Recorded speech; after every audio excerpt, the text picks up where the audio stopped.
Hey there, it's Lisa once again with you.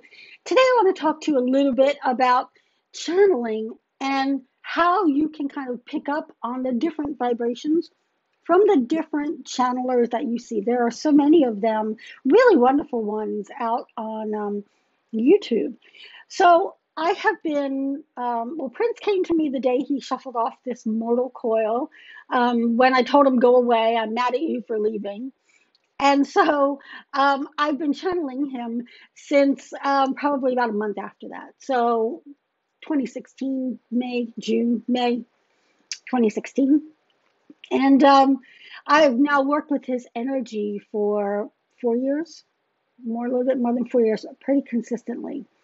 And his energy to me always felt very high vibration, very wise teacher like, he can be kind of goofy and snarky. He's very snarky with me sometimes. But that energy felt very aligned with my own. And as he would come through me, he would talk about things with people about potential and purpose and where they could expand into those possibilities more, which I thought was great because that's really what I work with people on, are those things.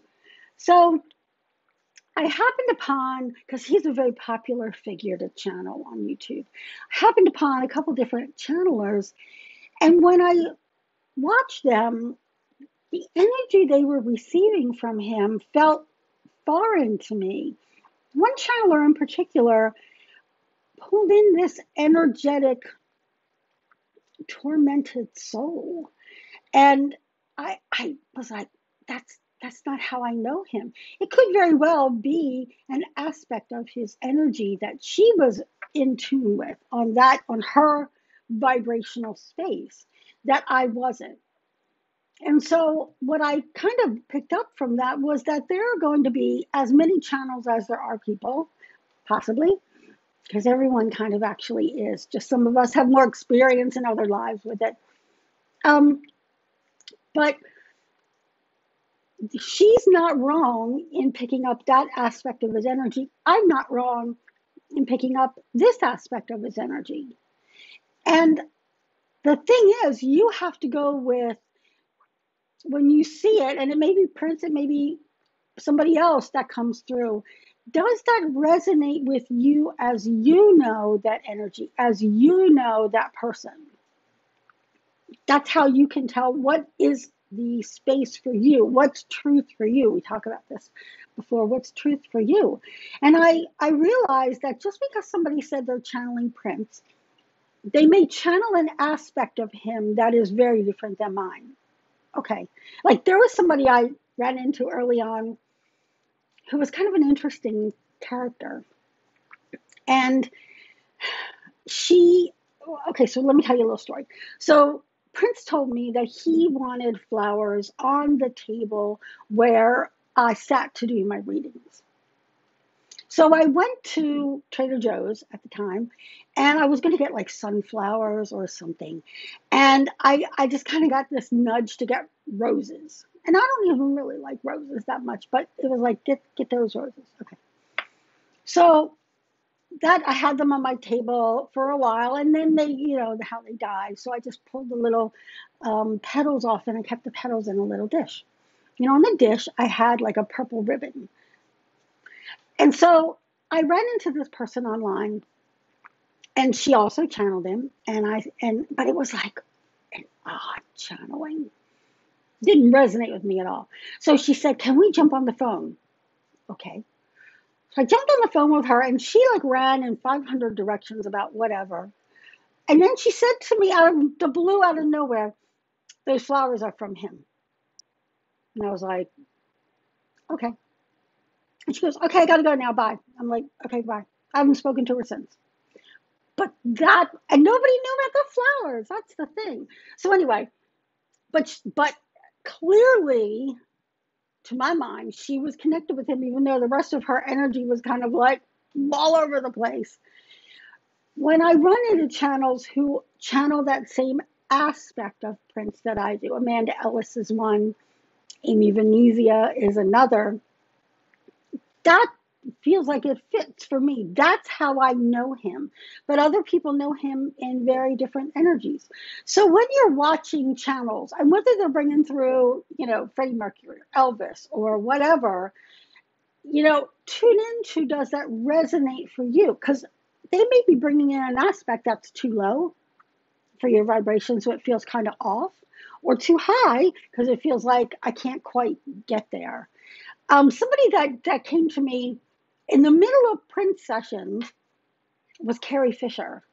And inevitably, there was a writer in that group. Whenever she showed up, I would always say, okay, is there a writer in here?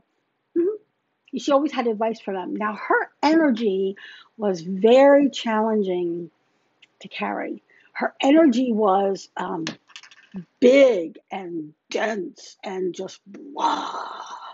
Where Prince is more like, I can't even explain it, but his energy is very light.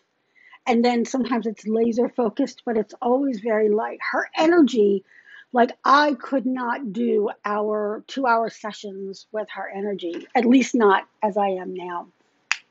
I would have to really work on expanding my energy. So you recognize them by that energetic signature. Like I know when Archangel Michael comes in, I know, whatever. Anyway, so when you're watching people who channel others and others that you may have seen in real life, just tune into the energy. It doesn't mean that they're not channeling them or they're not tapping into that essence. If it doesn't resonate with you, it's just the essence is not on your wavelength. It's like you turn on a radio station and maybe you hear a Prince song, but it's on a country music station. I have actually heard Purple Rain played in a country music place. And it's kind of like, okay, that's not how I know that song, right? That just means that variation of it doesn't please you, doesn't feel good to you. Same with channeling, you know? So when you're listening to different channels, and I would say that Amanda Ellis and I bring Prince in on the same wavelength. Like when she talks about him, I'm like, yep. Mm-hmm. The first time she brought him through, she said talking to him was like having a rubber band in your brain and you stretch it all the way out and twang back. Mm-hmm. As soon as she said that, I'm like, yep, I know exactly what she's talking about. So what that just means is that she and I are tapping into that same vibrational essence that he offers us. And I think guides and teachers meet you where you are. And so whatever vibration I am, that's how I know and recognize these beings as they come in. Your experience, if you're a channel, may be very different. I'd love to hear what that is. I would love to do like a channel panel where everybody who channels somebody gets on and we talk about channeling and what that's like and what that experience is and how does it help. I am always such a goofball, practical person because it's lovely to channel Prince. It's lovely. And how does that help you? If you do it just to do it, okay, maybe some people are entertained, but I always look at how can this help someone? How can this help them change their life or do something in a different way that brings them forward on their path or happier or whatever? So I have that agreement with Prince that we don't leave people, and the guides too, we don't ever leave people with like, oh, your aura is pink and there's love all around you. So I want to know guidance that will help me do something different in my life, make me happy or whatever that guidance is. I want it to be practical. Okay, that's my channeling message for Friday. I'm so fascinated by the whole thing. Truly, I really am. That I could talk about this for days. So you'll probably hear more from me about channeling and how I came upon it and what I think about it and how does it help. And that I would love to see more channels be out there in the world because you don't have to friggin' channel Prince. You can channel any beautiful divine being that comes from light and love to bring messages of hope and guidance and wisdom and whatever, right? That helps. And it helps people feel connected to something greater than themselves. In fact, in these times of kind of craziness, I feel like that's been more important than ever is to hear that, you know what, like this is going to be a hard time. We're here with you. We're going to walk with you through it. You're not going to be alone in this. But yeah, it's going to be a hard time. That reassures me because at least I know what's coming up. But I was the kid who had to open all my Christmas presents before and then wrap them back up. I got caught one year because I used masking tape. That was not brilliant. Next time, I still open them. I just didn't use masking tape. Okay, that's it for me. I'll talk to you soon. Have a good rest of your day. Bye.